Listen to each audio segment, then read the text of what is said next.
In this small town called Elkli, which is quite close to the city of Leeds, lives Yahya Birt.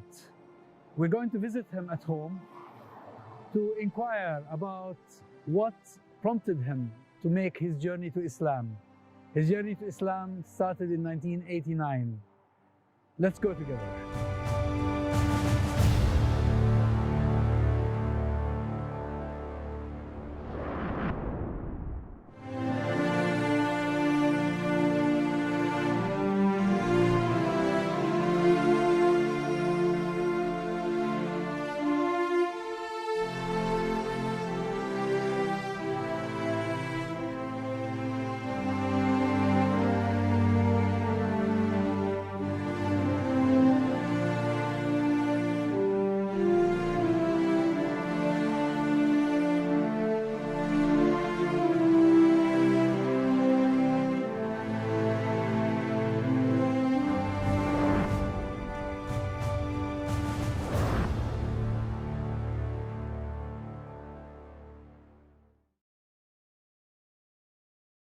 So, Brother Yahya, tell me how and what made you make that journey to Islam? Assalamu alaikum, first of all, to you and to all the viewers out there. I think I rather stumbled across Islam, if you like. I mean, I don't think I had accidentally. I didn't have a plan to seek it out. I rather think that I had qualms about my own life, about the direction I was headed in. And I think that made me open to looking for alternatives. I mean, I'd grown up in a family that had no active religious tradition. I mean, both my parents originally came from Christian backgrounds, but neither of them were believers, really. And we weren't brought up as believers. I mean, I was nominally baptized as a Catholic, but that was to placate my grandfather. But it wasn't because my parents were believers. So we were brought up without religion. We were brought up in a liberal household. Both my parents were part of that sort of 1960s countercultural generation that was rejecting, received political and religious and social authority, and were trying to remake the world. Yeah, and they were protesting, the war in Vietnam and so on. They were part of that sort of counterculture. So I wasn't brought up with religion, and so it didn't strike me as a place that I would look for answers. But what happened was, when I was at university, I became increasingly sort of disenchanted with what I thought was the emptiness of life, lack of higher meaning or higher purpose. Where did you study? I was at the University of Manchester at the time, and so I became open to looking for the first time at alternatives, and I looked at Christianity. I went to an Alpha course, which is a sort of induction course to Anglican Christianity run by the Church of England, but I found that I didn't find anything, and logically I couldn't understand how the Trinity would work, so that never really appealed to me logically. But I can't say I had a proper Christian education or background. I was coming to these things for the first time, but it didn't really appeal to me. What was of longer term importance was the fact that I met a good friend, Falahuddin, who had come to Manchester to study metallurgy as a PhD. And I got to know him in my first year away from home. Where was he from? He was from Lahore. We became close friends in my first year. He was like an older brother to me. We're talking here about what time exactly? This is about 1986 or something like that. So he was like the older brother that I never had, because it was just me and my sister in our family. Took me under his wing, very warm, very hospitable, always was cooking food for me and so on. But he never preached a word of Islam, but he lived it. He embodied it. He was shy and unapologetic about his prayer. He would pray in front of me. And he was always helping people who had need, whoever they were. So he's very, very sort of socially conscious and minded, a good, gentle in speech, a real role model very humble and devout person, but didn't sort of shout it from the rooftops. Rather, I think he wanted to call me and others, because other people took Islam at his hand as well besides me. So he had his way of opening the door for people. Well, he called us with his state of being, his presence with God, with how he was as a person. He had a certain spirituality to him that would call you without words, but through actions, through service, through kindness, through his calmness, his contentedness. But it took me about 4 years to figure out that really to ask him about his faith. From the moment you knew him, yeah, until you embraced Islam? It was about 4 years. 4 years. The thing is that, you know, I only knew this much later on after I became Muslim, but from the day he first met me, all those years ago, he prayed for me by name after every prayer that I be guided. After every prayer, without fail. He asked God to guide me by name. So this is the kind of person that he was. He's quite an exceptional person. But he was also ambitious, because according to Islamic tradition, if someone embraced Islam because of you, then you get a great reward. So he was after that reward as well. Of course,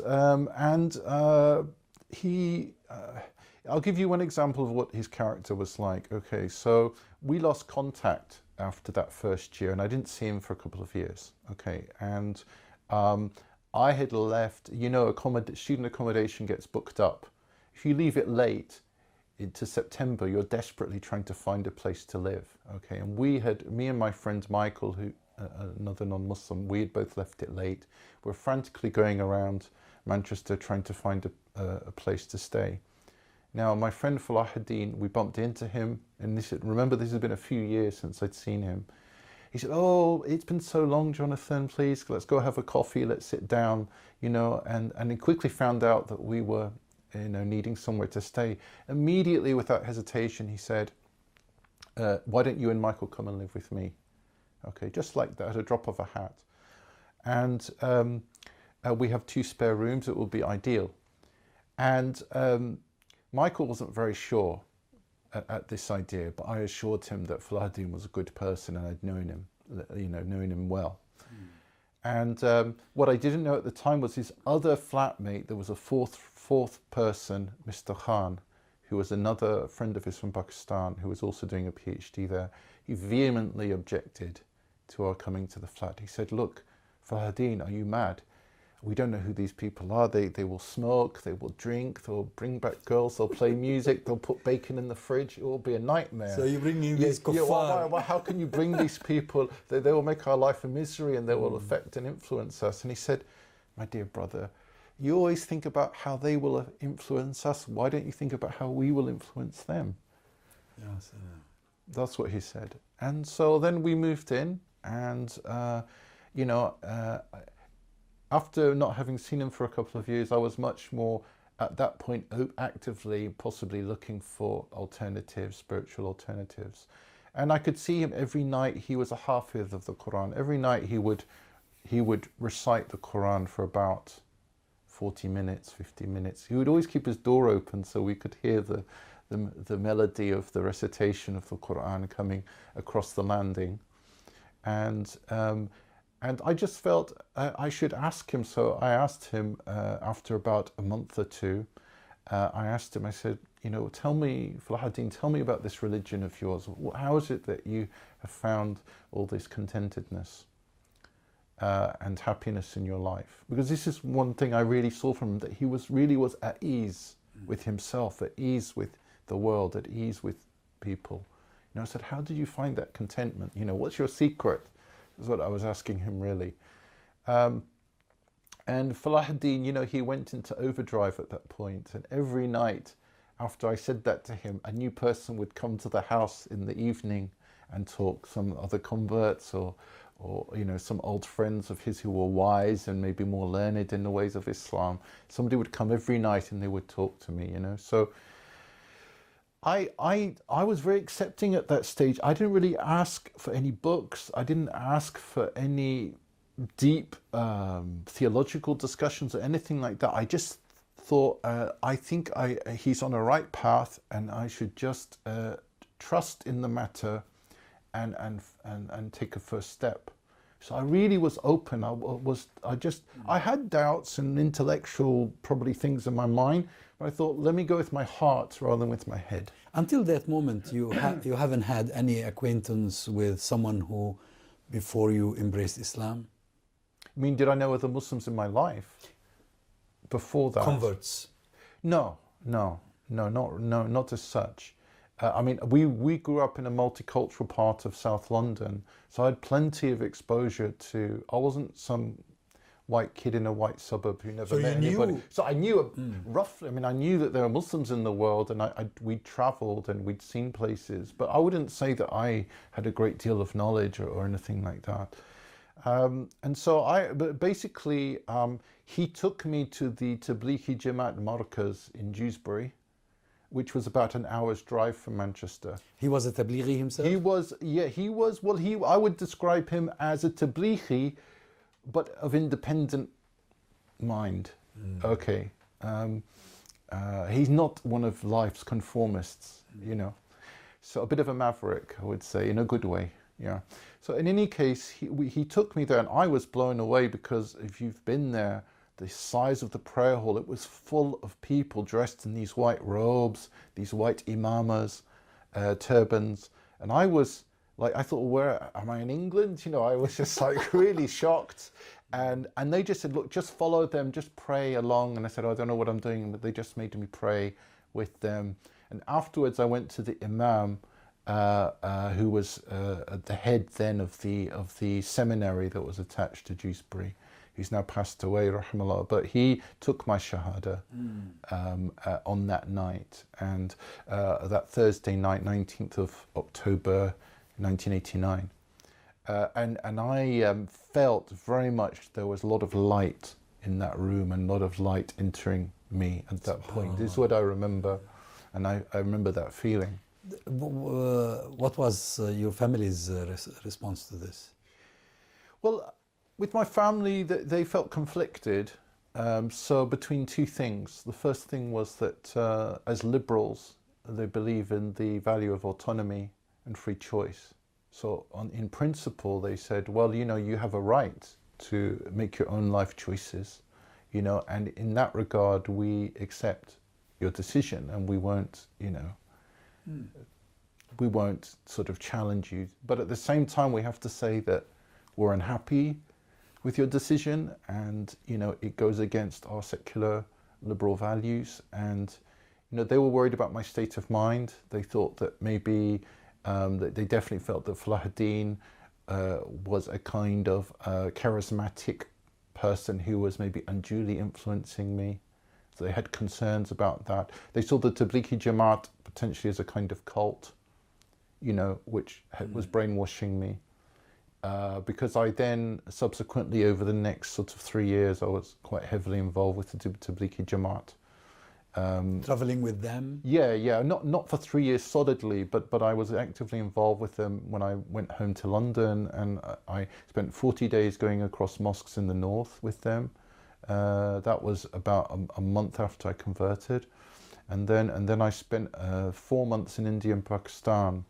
In the winter of 1990-91, when the Americans, during the Iraq War, I remember all the elders in the global headquarters of Tablighi Jamaat in Delhi making du'as for the Muslims of Iraq. I remember there was like a special, they all came together and made a big collective du'a. Now you've just said that your friend Falahuddin seemed like a role model to you. Yeah. Now, you must have seen other Muslims who were not that exemplary in their conduct, probably. That didn't affect your decision in any way? Look, I think we're all taught to ignore the headlines, you know, in the sense that we all know that there's a difference between screaming headlines and there's a difference between our daily life and experience, and we get to know people personally. I think most people have that common sense of being able to trust their everyday interactions with people. So, you know, there could be screaming headlines about terrorism or fatwas or whatever it was, but I was concentrating my experiences of getting to know people at my local mosque, getting to know the musallis there, many of them being extremely kind to me, particularly in those early years, and helping me. I remember the sort of bonds of brotherhood that I developed were really strong, and some of the most strongest friendships I've had within the House of Islam, because really they were helping me through those first years where you're trying to just find your feet, understand the basic practices of the religion, understand the cultural dynamics of the community that you're part of, you know, because obviously every manifestation of Islam comes within a particular cultural context, with a particular historical background. And because the House of Islam is vast, it's a mansion. The foundation is Tawheed, yeah, and the example of the Prophet, but within that house, historically, has developed many rooms decorated in slightly different styles. So you wander through that mansion, it's a lot to take in the diversity of that. So it took me a long time to develop a sensibility of understanding the difference between the kind of the essence of Islam, if you like, and its manifestation in culture and history. You know, so I'm not of that persuasion that I believe that culture and history are wrong. What I think that when we say Islam is universal, we mean that it can come to all peoples. So in other words, it could find a cultural, historical expression with all of those peoples, because the Prophet is universal messenger. He wasn't just sent to the Arabs, he was sent to everybody. So if Islam's going to have cultural expression, it will have different forms of cultural expression. And I have to believe that, because I believe that one day there will be a mature English cultural expression of Islam. And I'm part of that long, slow process of finding how the essence of Islam can live, breathe and flourish in an English cultural idiom. So I have to believe that that's possible, because if I had to believe that I could only be authentically Muslim if I became a proper Arab Muslim or a proper Pakistani Muslim or a proper Malaysian Muslim, then only then would I be a proper Muslim. This is the kind of ordinary Muslims, you know, who, for them, when they learn Islam, they learn it in a cultural package, and religion and culture are meshed together very nicely and seamlessly, and it's given to them as an entire gift to them, and they inculcate it as children and as young adults. And so when they see, sometimes I've seen converts, they give that same package to them, not out of hate, but out of love. You know, we have to recognize that it's a problem of love, because they're giving you the best of what they had. But unfortunately, that gift is not for you. We have to create that package now for ourselves, and it's a long, slow process. It doesn't happen overnight. Now, from what you've just said, it seems that in your case, the Muslim community was accommodating and helpful. Well, this is the first 3 years. I think when I was involved with Tabligh, it changed a lot when I went back to university and I went to SOAS. What happened then? Well, this was the early 90s, so I was a very active part of the Islamic Society at SOAS. And as you may remember, in the early 90s, in student activism, Muslim student activism in England, it was a ferment, you know, it was a torrent, because a lot of new ideas were coming through to that second generation of Muslims who were coming into university. They'd be exposed to new movements that had come from different parts of the Muslim world. And so there was a very strong debate going on about politics, about creed, about Aqidah, and it was very intense, and it was very, as all young people, very disputatious, and we all were convinced that it was life and death, you know, when it wasn't. It was just our immaturity at the time. But I come from a very sheltered Tablighi Jamaat kind of environment for the first 3 years. I was shocked to be. They avoid controversy at all costs. You know, they don't talk about fiqh even, let alone politics. Yes. Okay, but I was thrown into the middle of this, so that was another whole thing that I had to try. I had to try and contend with all of that, and we had divisions in our ISOC and a lot of disputation between different factions. And, you know, while I had a lot of help and support there in my role, also other people were accused, inevitably converts get accused of being spies and stooges and this kind of thing. And these things do get thrown around. And at the time, I found that so hurtful that I withdrew from the Islamic Society activism altogether, and it affected my level of practice as well, because I felt, why are my Muslims accusing me of being a hypocrite and a spy? They suspected you. They suspected me of being some kind of agent. And the thing is that we it was a difficult situation. Just in brief, I won't go into it for too long, but in brief, we had a lot of tensions amongst Jewish and Muslim students on our campus. And some unfortunate things were being said by some of the more hot-blooded young Muslims. And we were just trying to mediate that situation, not to deny Palestinian, pro-Palestinian activism on campus, but to calm down some of the rhetoric. And that was taken the wrong way by some people. With my more mature hat on, I understand why these accusations occur. It comes out of a long colonial history and anti-colonial struggle. But at the time, when I was younger back then, I didn't have that understanding and patience with. I let this accusation affect me when it shouldn't have done. It was part of my immaturity and part of my own trying to grow it to become a better Muslim. But it's a real contrast between a situation where the Muslim community is jubilant about someone coming to Islam and a Muslim student community that is so suspicious and probably fearful of this person who doesn't seem to be fitting or part of the community. Well, I should say it wasn't all of the Muslim students. It was, as I said, it was factionalized. So it was only a few who were saying this, but I was being hounded for weeks by them, and it was very unpleasant. I just had to get out of that situation because it was just too intense. If I'd been more mature in my response, I would have realized that it was just part of a political strategy that they had. So you withdrew from activism for a while? Activism and some level of practice as well for some time. And I didn't really, I think that around about the mid-90s, I always kept interested and involved at some level with different groups in London.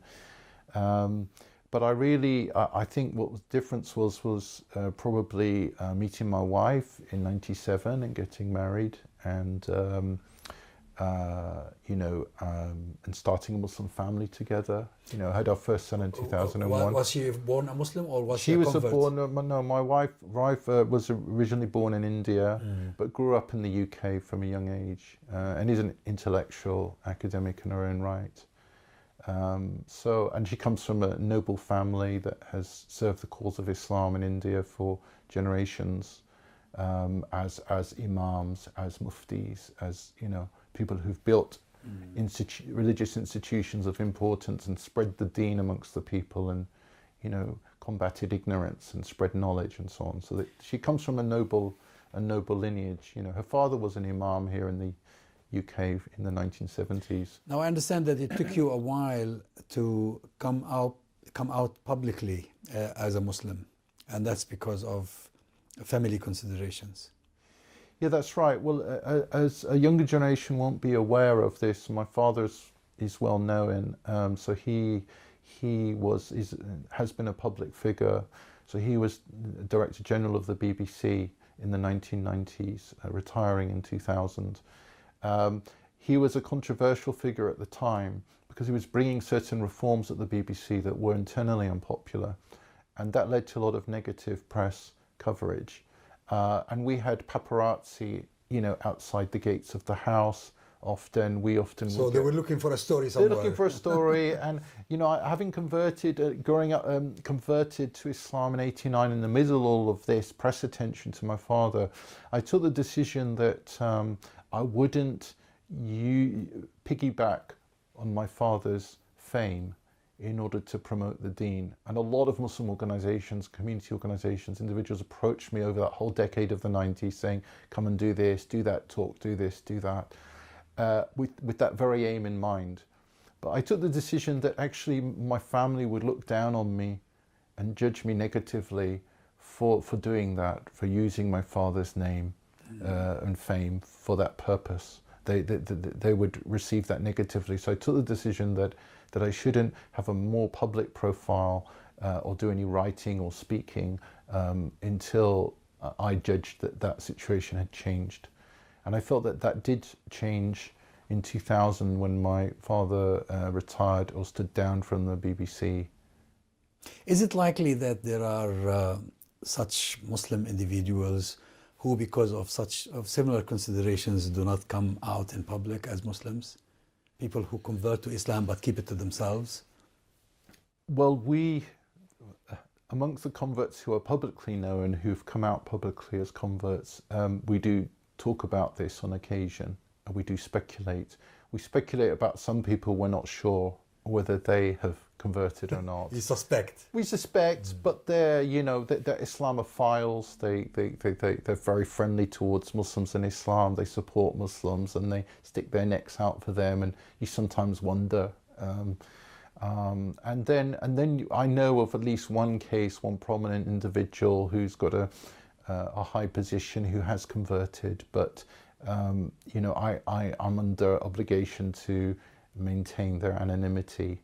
And we'll keep yeah, it. But what I mean is that some people make the judgment that for whatever reason they don't want to, and then you have people know that they're Muslim, but they sort of downplay it, and they don't make a public stand, or they don't do dawah programs like this, or they don't write on controversial issues, political issues affecting the Muslim community and stick their necks out. They don't they're not activists, I can put it that way.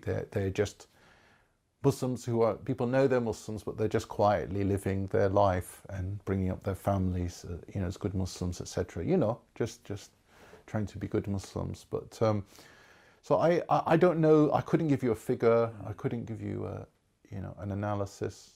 You just keep speculating. yeah. Well, Brother Yahya, thank you very much. It's been really a pleasure. Okay, thank you. Thank you for having me. Assalamu alaikum wa rahmatullah.